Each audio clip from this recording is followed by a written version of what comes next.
ஹரி ஓம். இது உங்கள் ஆலயங்களின் தரிசனம். இன்றைக்கி நம்ம எந்த கோவிலை பற்றி பார்க்க போகிறோன்னா திருச்செந்தூர். அருள்மிகு திருச்செந்தூர் முருகப்பெருமானை பற்றி தாங்க இன்றைக்கி நம்ம பார்க்க போகிறோம். 6 படை வீடுகளில் 2ஆம் படை வீடு திருச்செந்தூர் முருகன் கோயிலுங்க.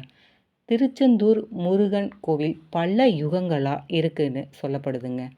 ஓம் என்னும் பிரணவ வடிவத்தில் அமைந்த கோவிலுங்க.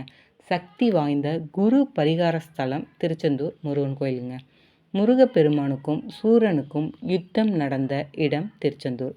இது பிரம்மாண்டமான ஆலயம். இதில் எண்ணற்ற தூண்களும் அழகிய சிற்பங்களும் பெரிய பெரிய பிரகாரங்களும் ஒரு அரண்மனை போல காட்சி தரும் அழகிய ஸ்தலம் திருச்செந்தூர். விதியையே மாற்றும் திருச்செந்தூர் கோவிலில் 2ஆம் பிரகாரத்தில் சந்தன பாக்கியம் அருளும் பெருமாள் பள்ளி கொண்ட நிலையில் படுத்திருப்பாருங்க.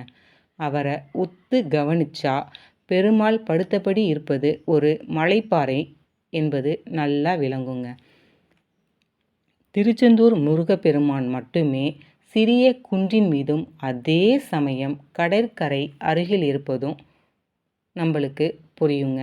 திருச்செந்தூரில் கொடுக்கப்படும் பன்னீர் இலை விபூதி தீராத வயிற்று வலியையும் தீர்க்கும் வல்லமை கொண்டதுன்னு சொல்லப்படுதுங்க.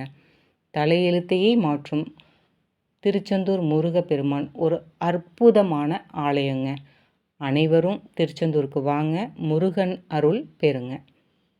ஆறுமுகம் அருளிடும் அனுதினமும் ஏறுமுகம். அனைவருக்கும் நல்லதே நடக்கும்.